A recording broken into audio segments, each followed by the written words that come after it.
Throughout this entire month, we have been talking about our wonderful friends and family at the Niagara Children's Center and talking about the Help Kids Shine campaign that we are hoping brings a lot of hope and a lot of sunlight and sunshine and optimism into the families of right across Niagara. Families like our ambassador families. If you go to our webpage and click on the Help Kids Shine campaign, there's a picture of all of the ambassador kids who are such amazing friends of ours. Right there near the bottom row is Charlie. And what a fabulous picture of 3-year-old Charlie. Mom, Nanette Eyrig, is with me this morning. And good morning, Nanette. Welcome in. Good morning. Thanks for having me. You wrote on our webpage about Charlie that his, and I quoted here, it says, his future is bright, however, it hasn't always seemed like that would be. What happened when Charlie was born? So when Charlie was born, everything went well. We were transferred into the regular mom and baby unit, and then within 8 hours, they kind of realized, something's not right here. So we were transferred to the NICU for feeding issues. Within that, we were there for 5 weeks. So within that 5 weeks span, Charlie was given the feeding tube. He wasn't able to coordinate his swallowing. We were told that he was going to be blind, which was probably the most devastating news that we could have heard. And also on his infant hearing screen, he had a refer and a pass. Later on, we found out that Charlie was completely deaf.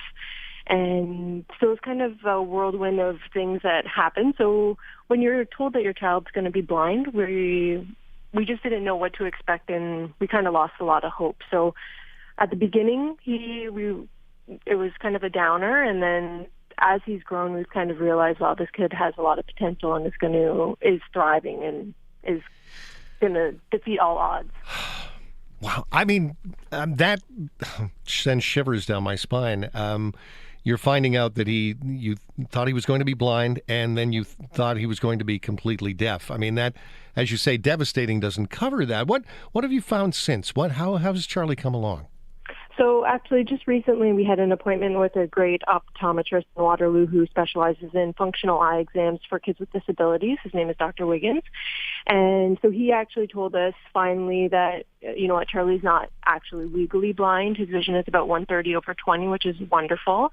And then about a year ago, we went to Sick Kids. It was a long process in terms of receiving a cochlear implant. So they really make sure that the kids are appropriate anatomically, that they can receive this great device. So Charlie has no auditory nerve on the left side. So he has a narrowing of the auditory nerve on the right. So they decided to implant, and it will be upcoming a year on the 25th of May that he received the cochlear implant surgery, and he was activated in June. So he's been hearing now for a year, which has been life-changing, and it's been really cool to see him advance into the hearing world. So he can communicate now, which is a huge step.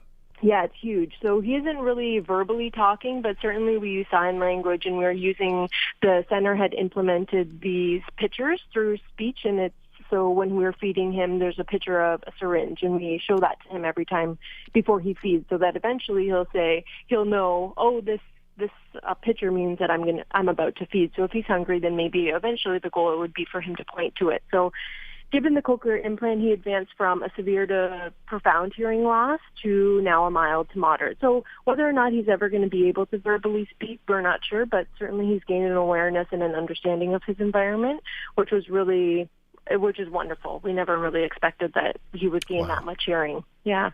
Tell me about his team at the Children's Center and what they do and what he does with them. So Charlie's been with the center since he was about 5 weeks old. They started with home visits, occupational therapy was in. He had really poor head control. And Charlie's, all his vestibular system, so the system in your body that coordinates your balance and your proprioception and things like that, is not formed properly. So Charlie had a really hard time with head control, tummy time, and that sort of thing. So we worked with OT for about a year. once he would tolerate some car rides, he hated the car, unlike most children. So we're thankful he's now not like that anymore. But so now we're able to make it to the center, and we work with physiotherapy. And he works through for an hour of therapy, and he gets, so we start with standing balance. He uses his walker. We do the stairs, the trampoline, and he's actually riding a bike independently, like a tricycle, but riding a bike before he can walk is pretty cool. When we run this campaign and the Help Kids Shine campaign, I ask the parents and the families of the ambassadors what the campaign means to them. Nanette, what has it meant to you and Charlie? So the center has really been the core of Charlie since he's been little. It's where we go whenever we need help with anything, whether it be developmentally or financially in terms of funding and things like that, because anything special needs is super expensive. It's really sad.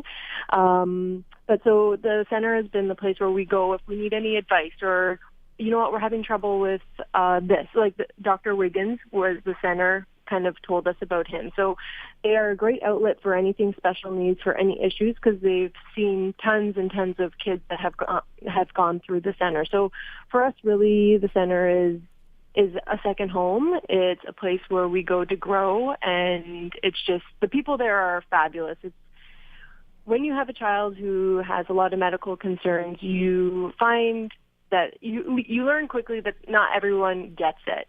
They don't understand the special needs component. They can't see past their specialty most of the time.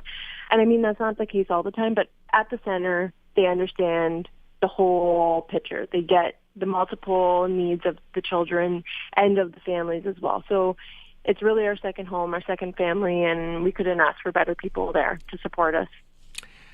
Nanette, thank you. I couldn't have said any of that any better, and thanks for joining me this morning. Give big hugs to Charlie, and we are encouraging everybody to be a big part of this campaign, and Nanette, that's so much a big part of it. Thanks a lot. Okay, thanks so much. Have a great day. Nanette Ihrig and Charlie, you can read the story, you can see Charlie's picture, and you can find out immediately how you can help other families overcome these kinds of obstacles and challenges just by having the Children's Center here, right in our own backyard. And you can call them right now, 905-688-3550. Or you can go to our website, click on the little Help Kids Shine campaign logo, and it takes you right to the page. You can find out how to be a part of it. You can find out how to be a monthly giver. You can find out how to give one big donation, one small donation.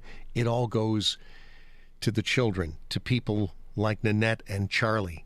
And that's what this is all about. And don't forget, coming up Tuesday, May the 31st, the Help Kids Shine Plasma Car Races are coming up at the ballhockey.com location there in St. Catharines. You can enter a team or you can sponsor a team. That's all on our website, all the information on that as well. So give them a call right now. Let them know that you want to help.